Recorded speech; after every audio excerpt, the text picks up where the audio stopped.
تخيل معايا يا صديقي انك تكون شخص محظوظ. لا، ومش الحظ العادي ده، انت محظوظ لدرجة انك بتتحكم في حظك، واكيد طالما كده هتعمل كل اللي بتحلم بيه. بس للاسف برغم ان بطلنا عمل كل اللي بيحلم بيه الا انه مصاب بفيروس خطير ومش لاقيله علاج، لحد ما اكتشف انه ممكن يتنافس مع اشخاص زيه علشان يقدر انه ياخد المصل ويرجع تاني للحياة. فهل الحظ هيخدمه في المنافسات القوية دي، ولا القوة هي اللي هتتفوق على الحظ؟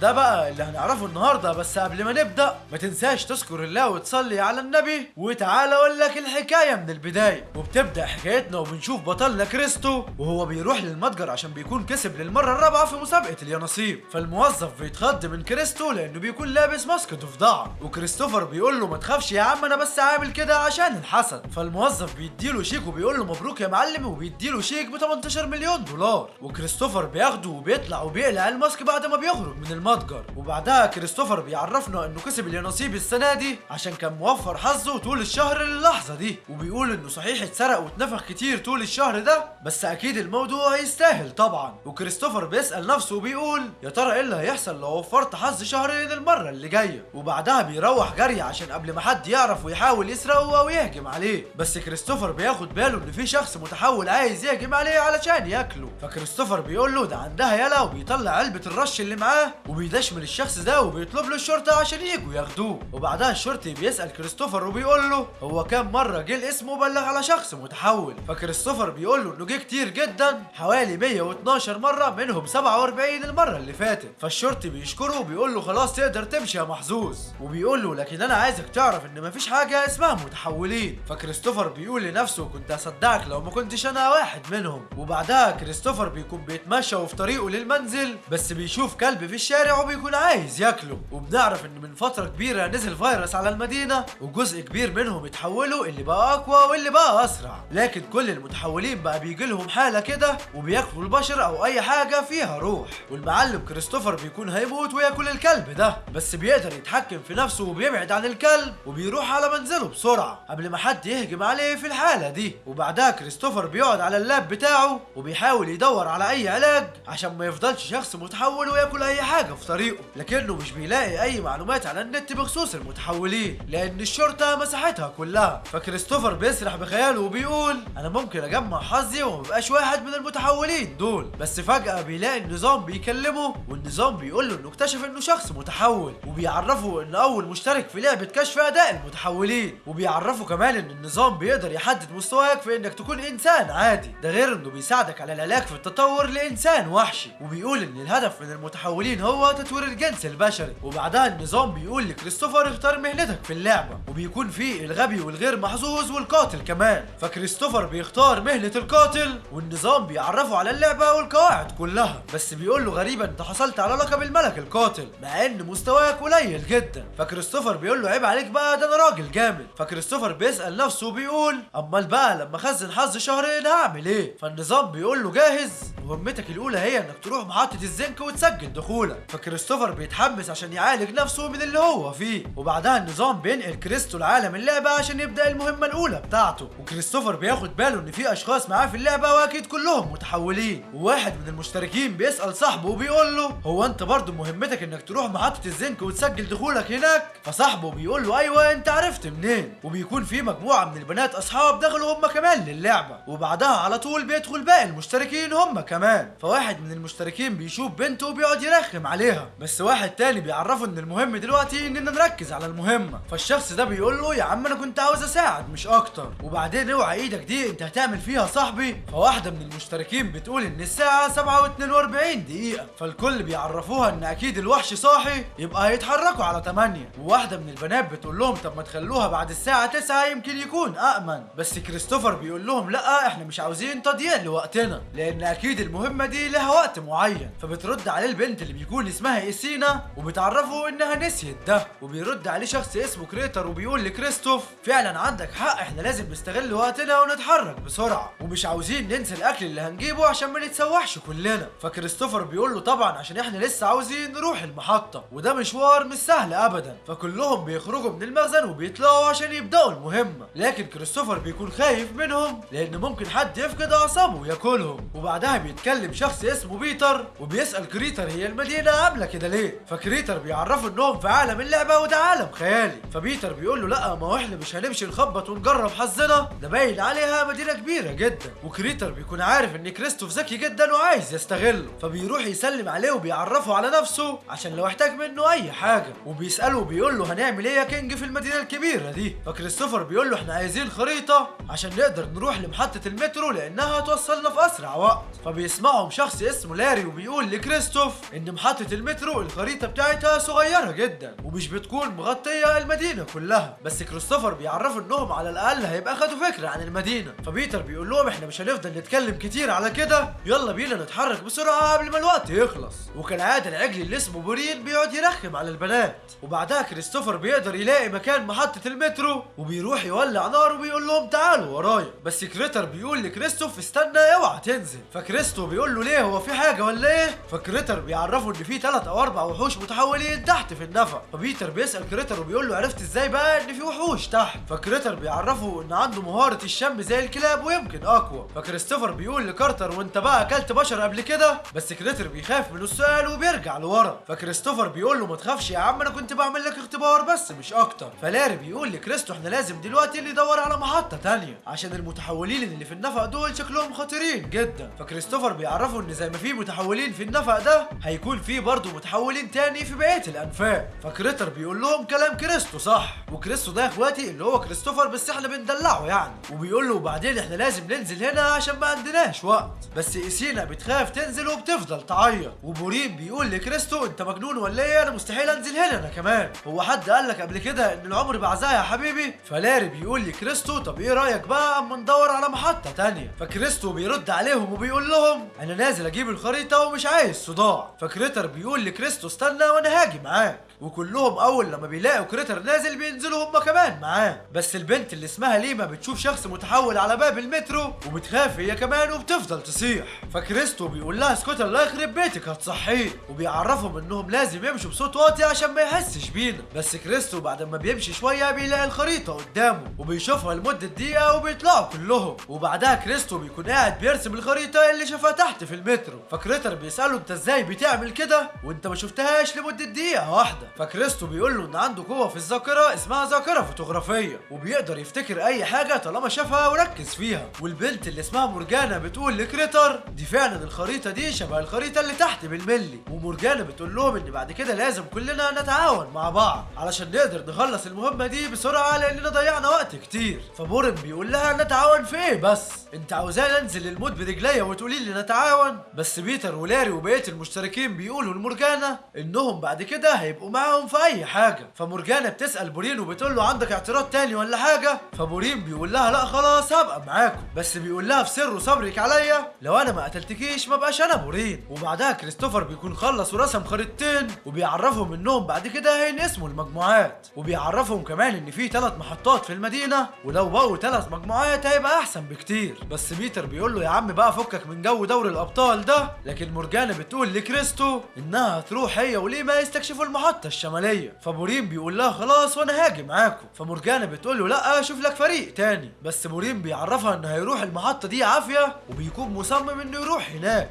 فكريستو بيقول لبورين خلاص احنا هنروح احنا ال4 مع بعض عشان انا كمان عايز اروح لهناك. وبعدها كريستو بيقول لكريتر خد لاري وبيتر وإيسينا معاك، وبيديله الخريطه عشان يعرف الطريق. وكريستو بيروح مع بورين وليما ومورجانا للمحطه الشماليه. فبورين بيفكر ان هو هياكل ليما ومورجانا عشان هم مش بيتوه لانهم بيعاملوه وحش مع انه بيحبهم جدا. بس عمنا كريستو بيكون عنده مهاره انه بيقرا افكار اللي قدامه وبيروح يستعبط على بورين وبيقول له ايه رايك اننا ناكل ليما ومورجانا؟ ده هيكون طعمهم جامد جدا. لكن بورين بيعمل نفسه عبيط وبيقول له ايه اللي انت بتقوله ده يا عم؟ بس كريستو بيقول له ايه يا عم انت عمرك ما اكلت لحمه ولا ايه؟ ده انا اكلت قبل كده 5 وخدت قوتهم. فبورين بيقول له ازاي يعني مش اقصى حاجه كانت 3؟ وبيقول له انا اكلت اختي وقطه وخنزير وكلب وتمساح وراجلين وما خدتش غير قوة التمساح والراجلين. فمورجانا بتقول له انت اكلت اختك يا وحش. فبورين بيتحول وبيعرفها ان الدور عليها هي واختها. وكريستو بيمثل على بورين انه شخص متحول وبيقول له ان ده الوقت المناسب عشان ياكل مورجانا، بس تسيب لي انا ليما بقى. وبيقول له من عينيا الاتنين وبيهجم على مورجانا علشان ياكلها. فمورجانا بتقول لي ليما روح انت بسرعة واطلبي المساعدة من باقي المشتركين قبل ما اموت انا، عشان انا هحاول اوقفهم لحد ما تيجوا. فمورجانا بتستخدم قوتها وبتحاول انها توقف بورين وبتتحكم في الدمية بتاعته وبتسدد له ضربة قوية، لكنه بيكون اقوى منها وبيفرتك الدمية وبيتجنن عليها وبيمسكها من رقبتها وبيفضل يخنق فيها وبيكون على وشك انه ياكلها. وليما بتكون واقفة بتبكي على اختها ومراحتش في حتة، بس في اللحظة دي عمنا كريستو بيتدخل وبيطعن بورين بحديدة في ظهره وبيخلص عليه. فالنظام بيعرفه انه طالما قتل بورين يبقى هيورث ممتلكاته وقوته، بس النظام بيقول له ان بورين مجرد شخص متحول عادي ومش معاه اي حاجة مفيدة ممكن يورثها في اللعبة. فكريستو بيقول ايه الفقر ده حتى وهو ميت مش هنستنفع منه بحاجة. فمورجانا بتقول لكريستو ازاي انت مش شخص متحول زيه ولا ايه؟ اوعى تقول انك كنت بتخدعه عشان يبان على حقيقته. فكريستو بيقول لها ايوه كده انا بحبك لما مخك يبدا يشتغل. فليما بتقول لمورجانا خلي بالك بقى عشان ممكن هو كمان يكون عايز ياكلنا. فكريستو بيقول لها لا ما تخافيش انا لاعب بشري زيك، بس انا كنت عامل فخ البورين عشان اعرف هو كان لحوم قبل كده ولا لا. فليما بتقول له يعني انت عملتنا مجموعتين عشان تعرف مين فينا اللي بياكل اللحوم؟ فكريستو بيقول لها ايوه طبعا، عشان لو ما كنتش عملت كده ما كنتش هعرف مين اللي اكل اللحوم، وهم كانوا ممكن يغدروا بينا في اي لحظه. وبيقول لهم يلا بسرعه عشان ندور على الفريق التاني عشان نشوف مين الشخص المتحول اللي فيهم. فمورجانا بتساله انت شاكك في مين تاني؟ بس كريستو بيقول لها ما تسابقيش الاحداث ويلا نشوفهم بسرعه. وعلى الجانب التاني بيكون لاري وإسينا بيجروا، واول ما بيشوف كريستو لاري بيقول ان إسينا اكلت اللحوم، وإسينا بتقول على لاري برضو انه اكل اللحوم. فكريستو بيعرف مين فيهم الشخص اللي اكل اللحوم وبيعرف مورجانا عشان تساعده يخلص على إسينا لانها بتكون هي اللي اكلت اللحوم وعامله فيها كيوت. بس كريستو بيقول لإسينا انا مصدقك انتي وبياخدها في حضنه وبيقول لها ما تخافيش. فمورجانا على طول بتضرب إسينا بالحديده في قلبها لكنها مش بتموت وبتتحول لشكلها الوحشي. فكريستو بيقول لهم ابعدوا بسرعه من هنا، وبيقول لإسينا المكان ده مش بيفكرك بحاجه ولا ايه؟ وبيكونوا قدام محطه المترو وفجاه كل المتحولين بيطلعوا وبيهجموا على إسينا. فكريستو بيستخدم قوته وبيستدعي الملاك القاتل وبيأمرها تخلص على إسينا. فالملاك القاتل بتهجم على المتحولين وبتخلص عليهم، وبعدها بتهجم على إسينا وبتموتها. والمتحولين اللي في المكان بيجوا بيهجموا على كريستو. فمورجانا بتنده عليه وبتقول له خلي بالك بسرعه، لكن الملاك القاتل بترجع بسرعه لكريستو وبتخلص على المتحولين دول بضربه واحده. فكريستو بيقول لها شكرا على انقاذك ليا. فالملاك القاتل بتقول له لا شكر على واجب يا معلم. فكريستو بيخفيها تاني علشان مجرد ظهورها بيستنزف من طاقته الروحيه بشكل كبير. فمورجانا بتسال كريستو وبتقول له دي بقى قوتك الخاصه؟ فكريستو بيقول لها ايوه للاسف. وبنعرف ان كريستو ما كانش عايز يظهر قوته لكنه مضطر. وبعدها كريستو بياخد باله ان جرح لاري بقى سليم وبيساله ازاي حصل كده. فليما بتعرفه ان قوتها الخاصه هي انها بتشفي الجروح. فكريستو بيسالها على قوه مورجانا فبتعرفه انها بتقدر تحرك الدميه وبتدافع بيها عن نفسها، لكن بورين دمر الدميه بتاعتها. فكريستو بيقول لها خلاص يلا بينا عشان نروح ندور على كريتر وبيتر عشان انا خلاص عرفت مكان المحطه اللي عاوزين نروحها. وبعدها كريستو والفريق اللي معاه بيقدروا يلاقوا بيتر وكريتر. فكريتر بيسال كريستو بيقول له انت ايه اللي جابك هنا مع المتحولين وشويه الصحف دي؟ فكريستو بيعرفه ان الصحف دي اتباعت في المتجر بتاع المدينه قبل ما كل الحاجات دي تحصل قبل كده. فكريتر بيقول له انا مش فاهم منك اي حاجه. فكريستو بيقول له طيب على العموم ده مش وقته عشان في اخبار وحشه واخبار حلوه تحب تسمع ايه الاول؟ فكريتر بيقول له خلاص ابدا بالخبر الوحش. فكريستو بيساله وبيقول له انت شايف ايه في المتحولين دول وتعرف ايه عنهم؟ فكريتر بيقول له انهم مش بيحبوا الضوء وبيسمعوا كويس. فكريستو بيقول له كلام صح لكني لسه ما وصلتش للحل. فمورجانا بتقطع كلامهم وبتقول ان المتحولين دول زي البشر بالظبط لكنهم مع تطور قوتهم فقدوا حواسهم البشريه وتحولوا لحيوانات، واكبر دليل انهم هاجموا البشر وان في حيوانات تطورت زينا. فكريستو بيقول لها كلامك صح 100%.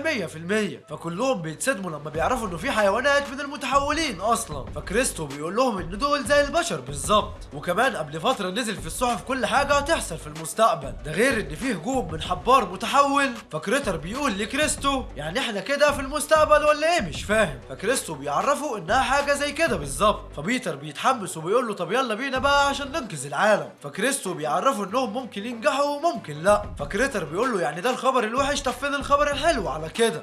فكريستو بيعرفوا انه لقى المحطة اللي هم بيدوروا عليها. فكريتر بيقول لكريستو طب خلاص يلا بينا على المحطة بسرعة قبل ما تحصل اي حاجة تاني لينا وتعطلنا. بس كريستو بيقول له لا انا تعبان ومش هروح في حتة تاني النهاردة. فكريتر بيعرفوا ان الساعة لسه 1 الظهر ولازم انهم يتحركوا قبل ما المتحولين يعرفوا مكانهم. لكن كريستو بيقول له لا انا مش همشي غير بكرة الصبح. فمورجانا بتقول وانا كمان عاوز ارتاح شوية وامشي بكرة مع كريستو. فكريستو بيعرف كريتر انه لو عاوز يمشي يقدر يمشي، وبيقول له مفيش حد ليه الحق انه يمنعك من اي حاجة تعجبك. ولاري وليما وبيتر بيقولوا هم كمان انهم هيمشوا بكرة. فكريتر بيقول لهم خلاص طالما كلنا موافقين يبقى نمشي بكرة. وبعدها كلهم بيناموا وبيطلع النهار. فكريتر بيقول لكريستو يلا النهار طلع اهو. بس كريستو بيقول له لا اصبر شوية. فكريتر بيتعصب عليه وبيقول له هو انت ناوي تقعد يوم تاني ولا ايه؟ وبيسأل باقي المجموعة وبيقول لهم هتعملوا ايه؟ فكلهم بيعرفوه انهم مع كريستو في اي حاجة. فكريستو بيقول لهم خلاص خلونا ننظف المكان ونمشي على طول. وبعدها كلهم بيوصلوا المكان المحطة. فبيتر بيعرفهم ان المكان هنا شكله خطير جدا. فكريتر بيقول لهم مش هنا بس الخطر حوالينا في كل مكان. فكريستو بيقول لهم خلاص بطلوا كلام ويلا ندخل نشوف المكان. فكلهم بيدخلوا يشوفوا المحطة وبتكون عبارة عن حوض اسماك عملاق.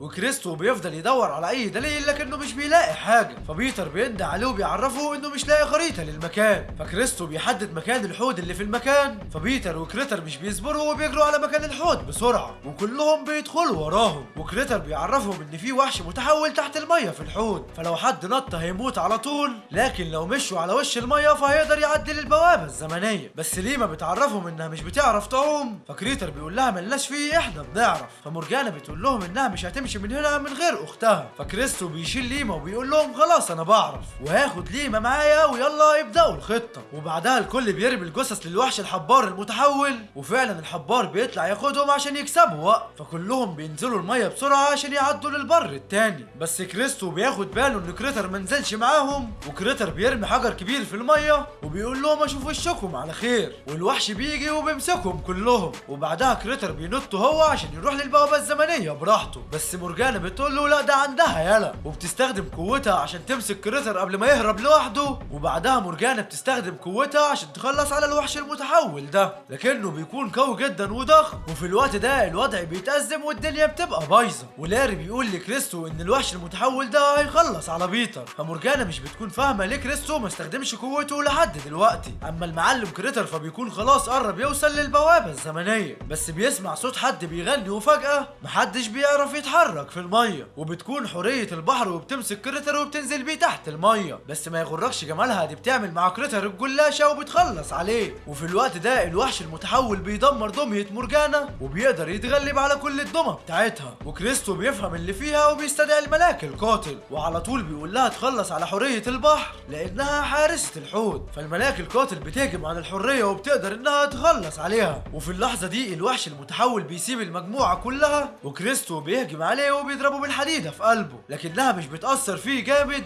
والملاك القاتل بتقول لكريستو سيب لي بقى انا الموضوع ده، وبتروح تخلص هي كل الكلام. فالمورجانا بتطمن بعد ما الوحش المتحول ده بيموت، وبتسأل كريستو انت عرفت ازاي ان في حارسة تحت المية؟ فكريستو بيقول لها انه لما شاف الصور اللي على الحيطة عرف ان في سمكة بنت في الحوض، ده غير ان شفت صورة الشخص اللي اتحول للوحش المتحول ده والبنت اللي بقت حارسة الحوض في الصحف وكانوا متجوزين. فاستنتجت كده ان في وحش تاني تحت المية. وبيقول لها وبعدين كل ده بفضل اختك، عشان لو مش ليما ما قالتش انها مش بتعرف تعوم ما كناش عرفنا ان كريتر اناني وهيضحي بينا. فمورجانا بتعرفه انها كانت مطمنه ان ليما مش هيحصل لها حاجه طول ما هي معاه. فكريستو بيعكسها وبيسالها وعرفت منين انها هتكون بخير وازاي. بس مورجانا بتعرفه ان ليما حظها دايما كويس حتى لو كان ايه. فكريستو بيقول لها واضح كده انه مش هو لوحده اللي عنده حظ كويس، وبيعرف ان كل ما زادت صعوبه اللعبه زاد حظه. وبعدها كريستو بيعرفهم ان هو هيمشي بقى وبيقول لهم انه سعيد بالمقابله بتاعتهم. فمورجانا بتنده عليه وبتقول له شكرا، عشان لو انت ما كنتش معانا كان زماننا متنا من بدري. ولاري وبيتر هما كمان بيشكروه. فكريستو بيقول لهم على ايه دي حاجه بسيطه جدا. بس مورجانا بتسال نفسها وبتقول حاجه بسيطه ازاي؟ ده شخص بسيط ووسيم وقوي جدا واكيد شكله ورا حاجات كتير. وفي الوقت ده ليما بتقول لكريستو ان مورجانا عاوزه تكلمك على الموبايل وبتطلب منه انه يديها رقمه. فمورجانا بتتكسف وبتاخد ليما وبتخرج من البوابه بسرعه. فليما بتقول لها طب استنى ودعهم يا وليه. فبيتر بيقول لكريستو ايوه بقى يا عم الناس اللي بتتشقط دي. بس كريستو مش بيرد عليه وبيقول لهم سلام يا معلمين، وان فالنظام بيعرف كريستو انه بقى لاعب رسمي خلاص، وبيقول له انه في 3 انواع من اللاعبين، الابيض والفضي والاسود. الفضي ده اللاعب العادي، اما الابيض ده اللاعب النبيل، واكيد الاسود ده الاشخاص الخبيثين زي كريتر وبورين. فالنظام بيعرفه انه هيحاول يكون لاعب نبيل، وبعدها كريستو بيرجع لحياته الطبيعيه، وبيعرفه انه فاضل 4 ساعات بس في اللعبه، مع انه قعد يومين كاملين هناك. وفي اللحظه دي النظام بيهنيه على مجهوده في المهمه الاولى، والنظام بيعرف كريستو على المهاره الجديده وكل الحاجات اللي كسبها، ده غير ال 5000 نقطه للعبه يستخدمهم في المهمات، وبيديله حلق سحر ضعيف، وبيعرفه ان الحلق ده يقدر يتحكم في اعداده وياخد من دمهم، لكن لازم الشخص المتحكم فيه ما يبعدش عنه 50 متر. فكريستو بيحس بقوه الحلق ده، بس على طول بياخد جرعه الشفاء الاولى، وكريستو بعد ما بياخد الترياق بيطهر دمه بنسبه 11%، والنظام بيعرفه انه دلوقتي بقى اقوى من الاول بكتير. وبعدها الهاتف بتاع كريستو بيرن وبتكون مورجانا، بس كريستو بيعمل فيها عبيط وبيقول لها مين معايا، فمورجانا بتعرفه انها هي اللي كانت معاه في اللعبه، وبتقول له ايه مش كنت عايز تعرف حظ ليما؟ فكريستو بيقول لها وفيها ايه دي حاجه جميله انها تكون محظوظه، بس مورجانا بتعرفه ان الحقيقه مش كده خالص. فمورجانا بتعرفه ان ليما من وهي صغيره كانت دايما بتتعرض لحوادث مميته، لكن حظها دايما كان بينقذها من الحوادث اللي زي دي، مع اننا كلنا بيطلع عينينا.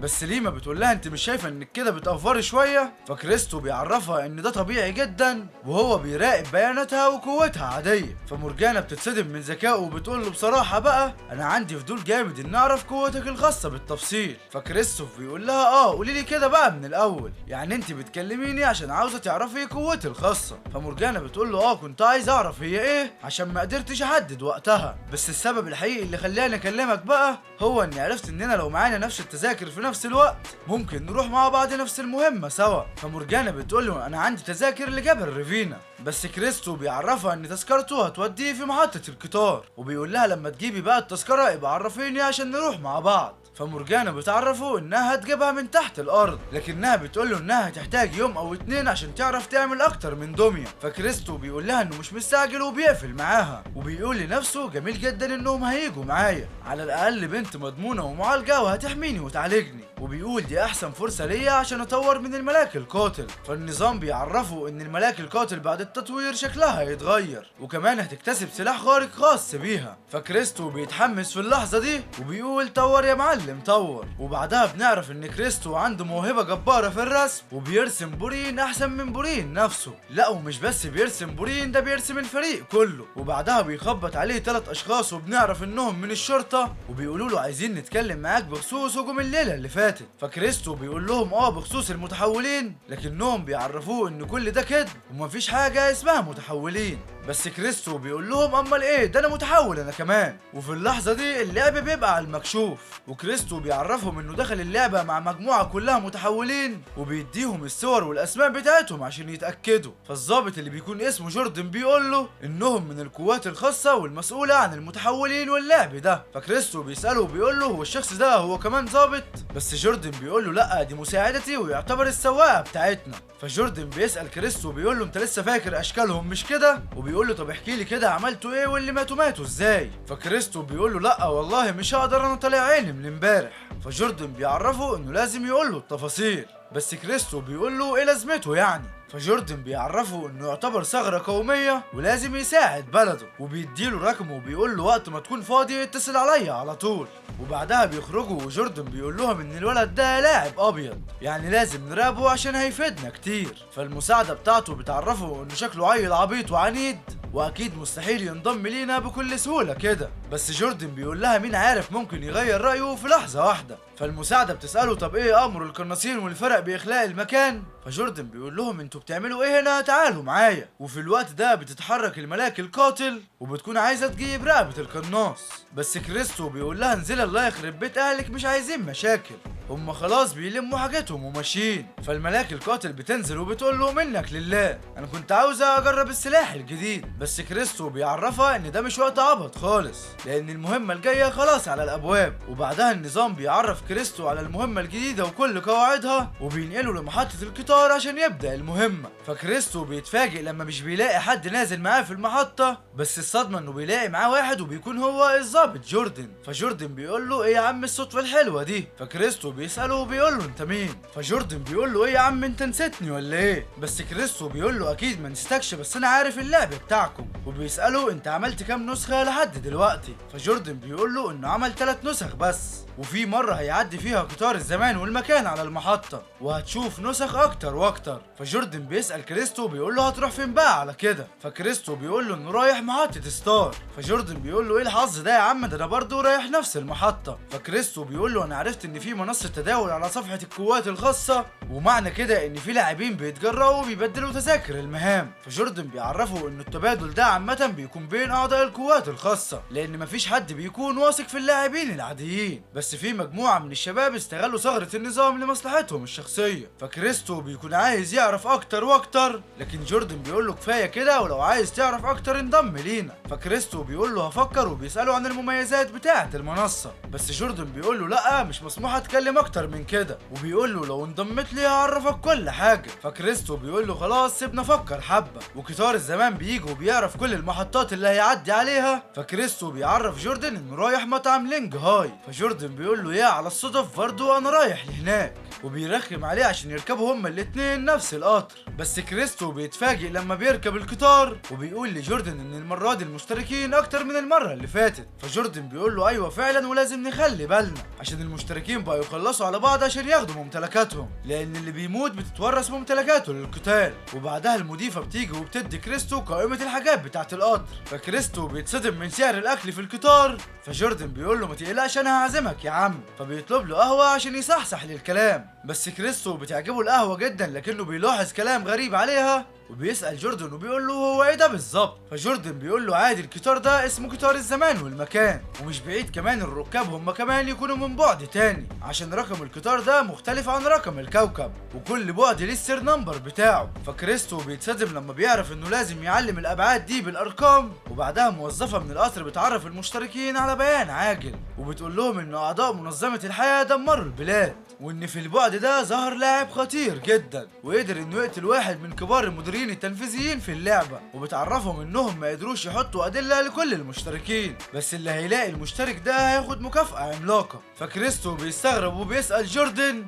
ازاي يعني هو شركة الالعاب دي مش قادرة تتعقب المشتركين على طول، بس جوردن بيعرفه ان الموضوع مش سهل كده، وشركة الالعاب دي صعب انها تتحكم في اي لاعب. فكريستوف بيسأله طب وعرف منين المشتركين السوبر؟ فجوردن بيقول له يا عم ارحمني بقى واسأل جوجل. وبيقول له انا داخل اللعبة دي من شهر واحد بس قبلك، اكيد يعني ما اعرفش كل حاجة. فالموظفة بتعرف المشتركين انهم وصلوا لمطعم لينج هاي، وبعدها جوردن وكريستو بينزلوا من القطر، وجوردن لسه بيتكلم مع كريستو، بس فجأة اللعبة بتخفي جوردن وكريستو وبتنقل كل واحد فيهم على مكان مهمته. وبعدها كريستو بيوصل لمكان مهمته، والنظام بيعرفه ان مهمته تحقيق في قضية قتل، لان في واحد في الفندق مات في ظروف غامضة. وبعدها بيبدأ يختفي عدد كبير من الناس اللي في الفندق، والغريب ان دايما نزلاء الفندق كانوا بيلاقي الجثث تحت مراتبهم، فالكل بيبقى خايف انه يجي الفندق ده لانهم مقتنعين ان روح البنت اللي ماتت هي اللي بتعمل كده، ومهمتكم اكتشفت اللي بيحصل ده، بس النظام بيعرفهم انهم لازم يحلوا اللغز ده، والمهمة بيكون وقتها 3 ايام. فكريستو بيقول له هي دي المهمة بقى؟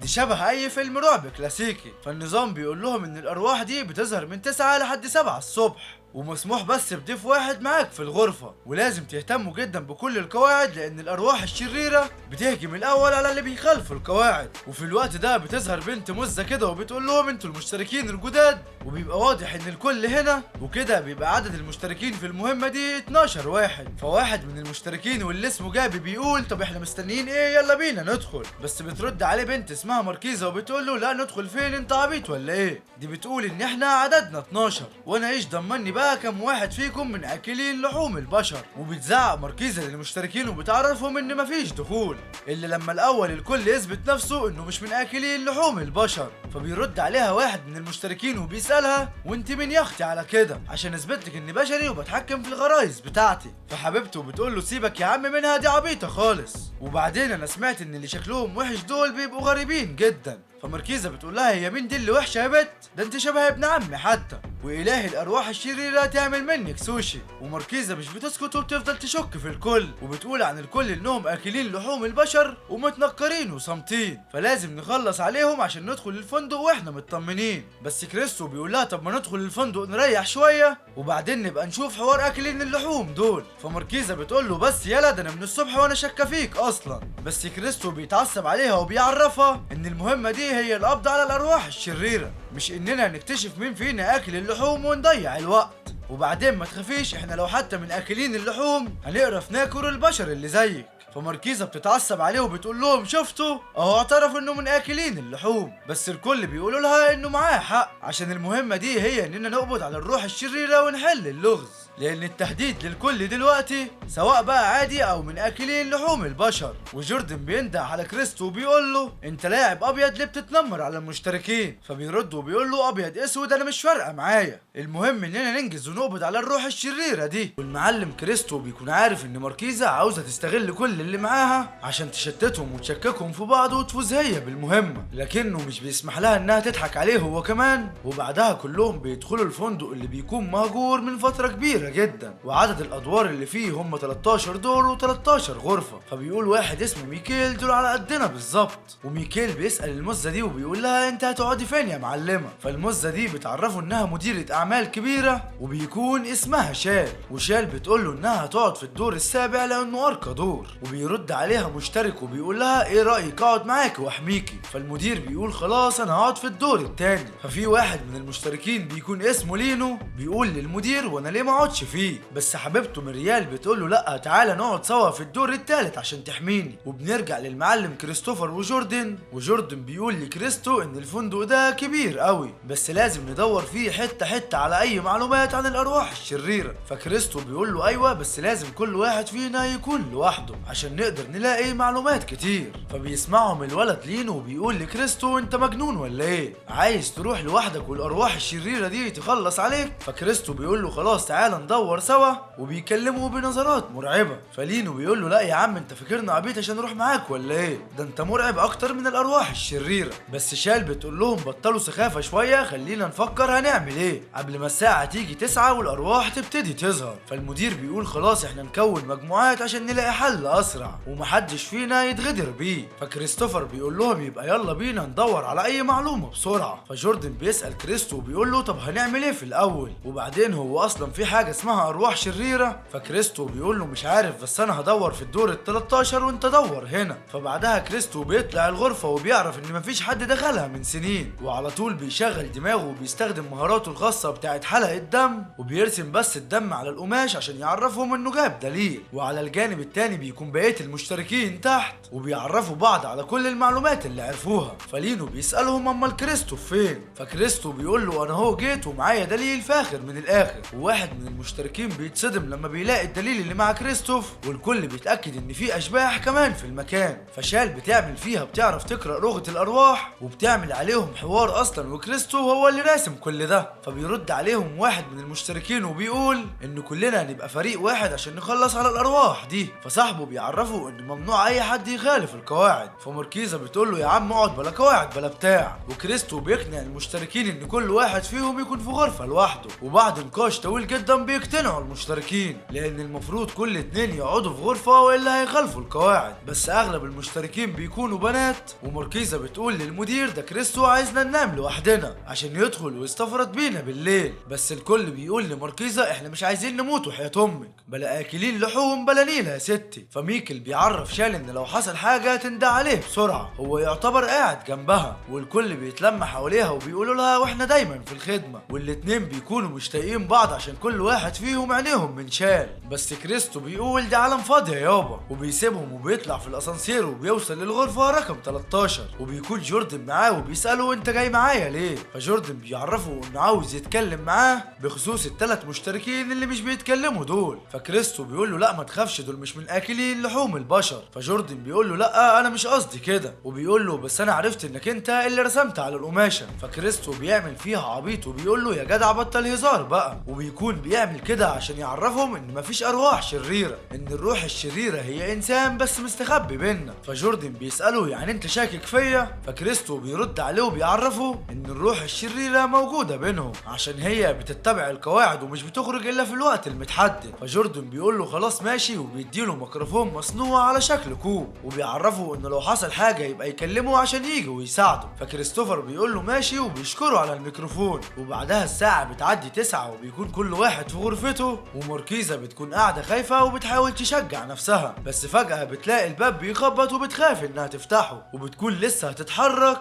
فبتلاقي الروح الشريرة وراها وبتقعد تضحك، والروح الشريرة بتخلص على ماركيزا. وعلى الجانب التاني شال بتسمع صوت حد بيخبط عليها لكنها بتعدي الليلة سليمة. وبعدها الساعة بتيجي 8 الصبح وكلهم بيصحوا، وكريستو بينزل هو وجوردن. فجوردن بيسأله وبيقول له تفتكر الروح الشريرة دي حقيقية؟ فكريستو بيقول له ما تقلقش احنا هنعرف كل حاجة دلوقتي. وكريستو بيخرج من الاسانسير وعلى طول بيسأل واحد من المشتركين لو في حد منهم نقص. فميكيل بيعرف كريستو ان لين وحبيبته مختفيين، وكمان ماركيزا مش موجودة هي كمان ولسه ما حدش فيهم ظهر. فشال بتقول لهم انا سمعت امبارح حد خبط عليها، وكل المشتركين بيقولوا كده هم كمان وبيتعصبوا على بعض. فكريستو بيهديهم وبيقول لهم انتوا متأكدين ان فعلا حد خبط عليكم؟ فميكيل بيقول له ايوه، وانا هكدب عليك ليه يعني؟ وشال بتفتكر القماشة اللي جابها كريستو وبتتأكد فعلا ان في روح شريرة في المكان. فكريستو بيقول لهم خلاص اهدوا، وبيقول لهم انا عاوز اعرفكم ان الكتابة اللي كانت على القماشة دي انا اللي عملتها. فكل المشتركين بيتصدموا من كلام كريستو. فشال بتسأله طب وانت عملت كده ليه؟ فكريستو بيعرفهم انه عمل كده عشان يثبت ان مفيش حاجة اسمها ارواح شريرة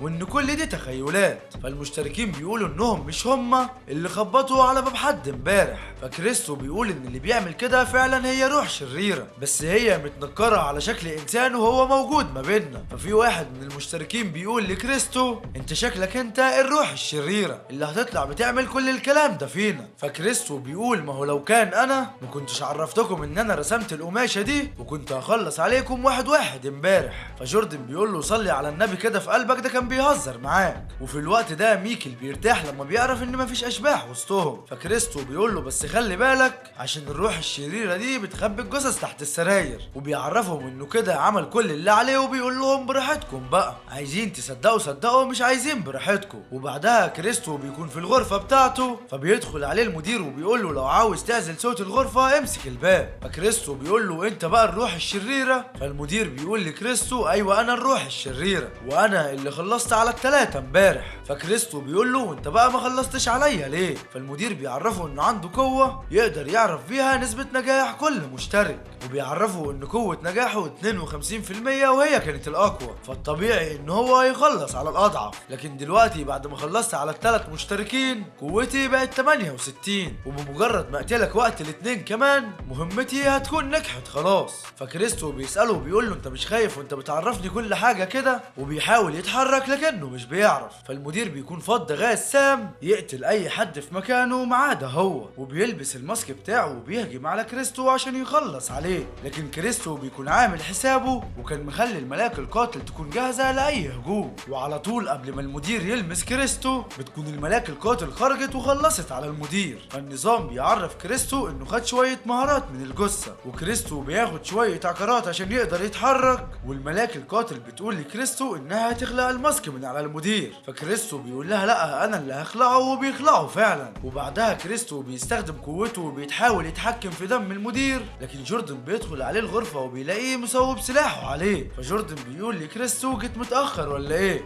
مش قلتلك لو في حاجة ترن عليا بسرعة؟ وبيشوف المدير وهو ميت على الارض وبيعرف ان كريستو خلص عليه، وبيعرف ان كريستو قوته جبارة، وبيقرر انه لما يرجع يعمل تحقيق عن قوته بالظبط. فجوردن بيقول لكريستو هو كان عامل ازاي بالظبط. فكريستو بيقول له انه كان لابس الماسك ده وتحول لروح شريرة، والظابط بيقول له ما كنتش متوقع ان المدير هو يكون الروح الشريرة اللي بيننا. فكريستو بيعرفه انه كده عرف مين الروح الشريرة، وجوردن بيقول له طب وبعدين هنعمل ايه كده دلوقتي؟ فكريستو بيقول له انا عندي حل حلو قوي، بس الاول لازم ناخد الجثة ونوريها للمشتركين ونعرفهم كل حاجة بالظبط. وبعدها كريستو بينزل للمشتركين وبيقول لهم كل اللي حصل بالتفصيل. فشال بتقول لكريستو انهم عرفوا مكان ال3 جثث المشتركين اللي ماتوا، وبتشكره عشان ساعدهم انهم يلاقوا الروح الشريرة. وواحد من المشتركين بيسأل كريستو وبيقول له هو لو انت ما كنتش عرفت الروح الشريرة كنت هتعمل ايه؟ واشمعنى بيخبطوا على باب الغرفة وبيخلصوا على البشر؟ فكريستو بيعرفوا ان لو المشتركين كانوا خلفوا القواعد وقعدوا في غرفة واحدة كلهم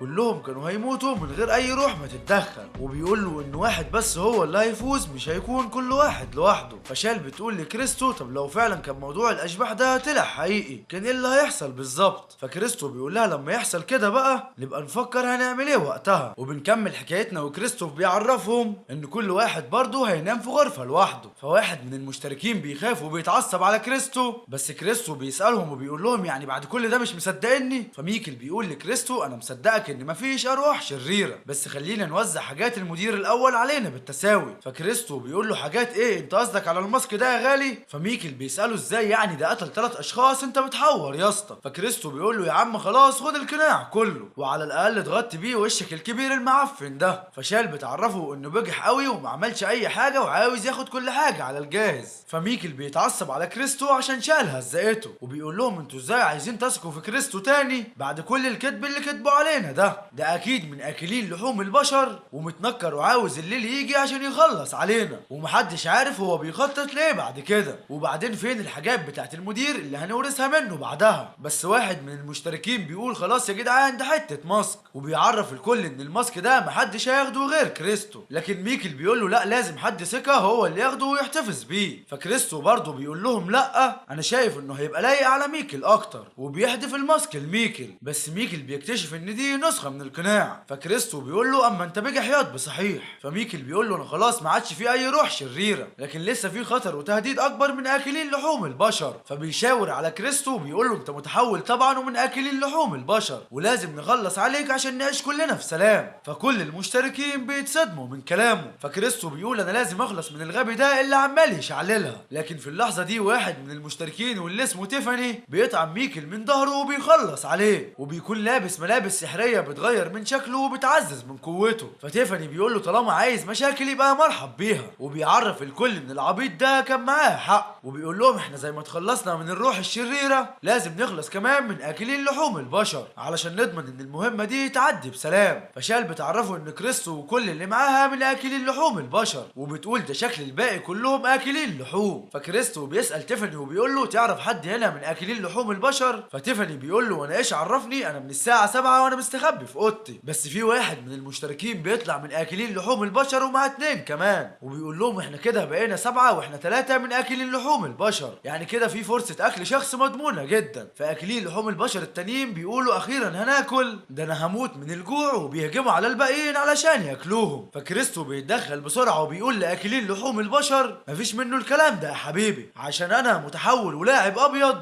يعني انا مش من اكلين لحوم البشر، وكده انتوا 2 واحنا 5. فاكلين لحوم البشر بيقولوا له يعني انت كده كنت بتضحك علينا؟ فجوردن بيقول لهم ايوه وانا اشهد ان كريستو شخص عادي مش مجنون زيكم. فشال بتعرفه انها تبقى تشوف الموضوع ده اذا كان بقى من اكلين لحوم البشر ولا متحول عادي ده بعدين. فتيفاني قائد اكلين لحوم البشر بيقول لكريستو انت تعبتني معاك يلا، وبيهجم عليه. فكريستو بيستخدم قوته وبيوجه ضربه للقائد بسلاحه الدموي، لكن القائد بيقدر يتصدى لضربه كريستو بسبب بدلته القويه. فتيفاني بيهجم على كريستو بسرعه، لكن شال بتصدمه وبتوجه له ضربه قويه جدا بسلاحها وبتقدر تسيبه. وشال مش بتسكت وبتفضل تلطش في قائد اكلين لحوم البشر لحد ما بتخليه يقول لها ابوس ايدك ارحميني. فكريستو بيكون شايف كل حاجه وبيقول ان درع تيفاني قوي جدا وبيقدر يصد ضربه السيف، لكن سلاح شال دقيق جدا ومش بيضرب البدله. وواحد من المشتركين بيطلع انه كان بيمثل انه من اكلين لحوم البشر، بس هو في الحقيقه على شكل ذئب. فاكلين لحوم البشر بيتصدم لما بيعرف ان المشترك ده كان بيخدعه، وبيقول يعني كده كلكم علينا احنا الاتنين، وربنا ده معدل.